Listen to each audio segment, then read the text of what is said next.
What's going on, guys, and welcome back. Today we are going to look at two of the bigger hobby influencers and a couple of absurd things that they've got going on lately, a couple things that they talked about and are working on. So stay tuned. We are going to jump right in and talk about the Sports Card Investor and Card Collector 2. All right, now I know a few of you out there may be holding these guys in high regard, and they may be some of your hobby heroes, so I don't want you to get too mad at me for what I'm about to say. Again, this is just my opinion. This is me evaluating some of the things that they've put out on social media recently. So the first thing I want to start with is Card Collector 2. Kind of a small thing here, but just something that irritated me, and I feel like a lot of these hobby influencer guys do this stuff, but I'm going to pop up a card here and put this on the screen. As you can see, it's going to be a screenshot from Card Collector 2's Instagram page. A lot of you may be familiar with this product. This is an actual basketball product out of Noir. This is a sneaker spotlight card where they'll put a picture of the shoes that a player typically wears on the card, and then the player will sign it. This is not an actual card. This is a mock-up of a card, if there was to be one, for Taylor Swift. Obviously, anyone that watches sports, football primarily, would know that every single time that the Chiefs play and every single time that Travis Kelce touches the ball, we have to talk about Taylor Swift, so I'm sure that's why these guys are putting this stuff out on Instagram. But basically, there was a conversation going around if this card was manufactured and produced for collectors and put into the product, what do you think that the card would sell for?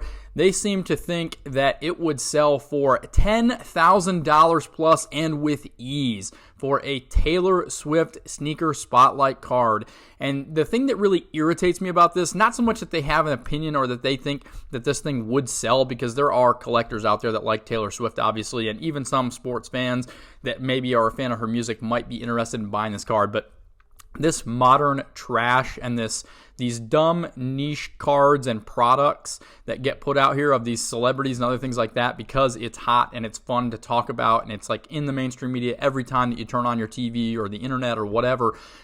These cards are not really worth that amount of money. I think it's super irritating to me that these people with the big followings, though, if you've got 30, 40,000 people that subscribe to your page and follow your Instagram and watch your YouTube videos, if you're putting things out there into the universe like this, like saying that this is worth $10,000 plus, 99.9% of this modern junk that we're seeing, even cards of guys who are still playing and having Hall of Fame type careers, their cards, their autographs are not worth $10,000 plus. It shows how much of a disconnect there is in the hobby to reality. If anyone goes back historically to look at card prices, the ones that have performed the best are obviously vintage, especially older vintage, because those cards they weren't mass produced. They're not being produced still. It's hard to find them in a good, high quality condition. So if you do have a card in a high grade, that's going to be tough to come by. But all this new modern stuff that's going on, and there's so many varieties and parallels and numbered cards and autographs, and some are rookies, some are not rookies. Like, deciding what to buy and what to chase nowadays is just so complicated because there's so much stuff. That the only thing in somewhat recent memory, I'm going to call it that, although it's been a while, the late 80s and early 90s and that junk wax era is the only time in sports card history that we really have to compare to right now. So if you've been buying sports cards over the last year to 2 years and are continuing to do so, just be advised, be aware that if the bubble does burst, which obviously values have already kind of plummeted, but if everything just absolutely falls out and hits rock bottom tomorrow and you need to sell all of your cards and everyone else is selling, they're panic selling, you're going to be in for a world of hurt. None of these cards are going to hold value like this. So the fact that these big guys in the hobby that have such a strong following are telling you that a potential card that hasn't even been created yet could be worth $10,000 is insane. And I think it's kind of feeding into, Panini and Topps. They see these things. Obviously, they're staying in tune with the hobby. And if they think, hey, we can capitalize on this because people are talking about it, and we could then make this card and put it out. Imagine what we can charge for hobby boxes knowing that there's a Taylor Swift auto as a chase card in this product. it's just ridiculous, and it's causing more harm than good to the hobby. All right, so next I'm going to put up on the screen here. This is actually from the Sports Card Investor YouTube channel right here. It's just the main profile. It's just a screenshot of it that I took to put in here. I just want to talk about Sports Card Investor and some of the things that he's working on really quick as well. But guys, I think if I look at this correctly, and if you look at it, you may notice it here too, but I finally figured out exactly why Jeff, the Sports Card Investor, has so much success with what he does and why he makes so much money. It makes all of us look so bad. And it has nothing to do with the actual sports cards and their values and the data around them. But check it out, guys. Look at right there. Invest in what you love. That is the one-liner that Jeff chose to put on his sports card investing channel. So when you're investing in sports cards, make sure that you stay away from all data and analytics and just invest in what you love. Probably some of the most sound advice you could possibly receive. I also do kind of want to use that to segue, obviously, into the next thing I want to talk about, which is the video that Jeff posted a few days ago with the exclusive look inside of the $3 million card shop that is opening like in less than a couple of weeks here.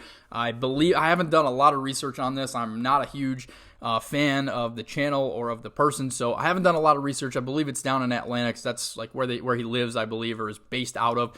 But anyways, this is just a massive complex that's going to have all kinds of showcases and wax and individual cards. They're going to be doing breaks. They've got like all kinds of plans for this, and I can't imagine sinking $3 million. And now obviously he's got the money for it because his wife has done so well and sold out of a business a few years ago. If you don't know about that, you can go look it up. But they've obviously got so much money, they don't know what to do with it. If we go back and look at some of the investments, buying Fleer Michael Jordan cards at the absolute pinnacle, LeBron rookies at the absolute peak in the hobby. The amount of money that has been lost through the investments in sports cards in the last 3 years is astronomical.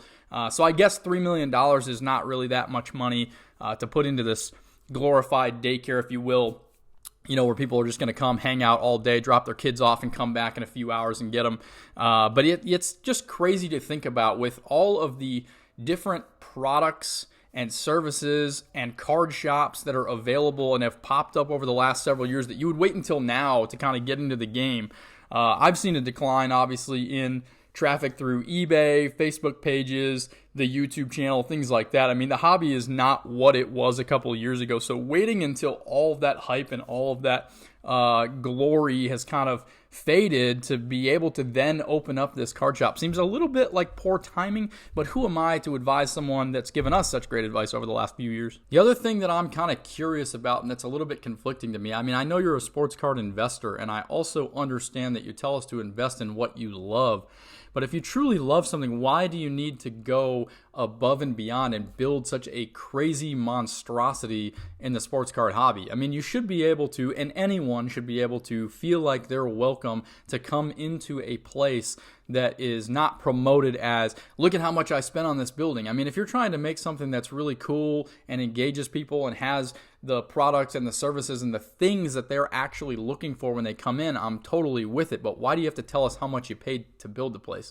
It just doesn't seem to make a lot of sense unless you're gloating about the fact that you've got $3 million to put into this place. Never mind all of the rumors and speculation about potential PPP money that could or maybe went into the hobby or could be going, who knows if any of that stuff was true.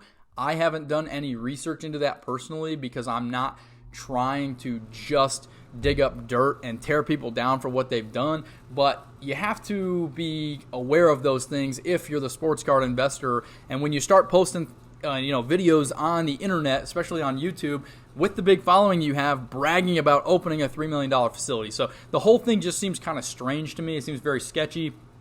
I obviously won't be going there. I don't have plans to attend or see it or anything like that in the near future. So I don't know. You guys tell me what you think in the comments below. I really appreciate you guys watching today's video, but there is just so much stuff going on out there in the hobby. A couple of these things were just really irritating me, so I had to vent again to the camera and get these things off my chest. But hopefully you like that, and I will catch you next time.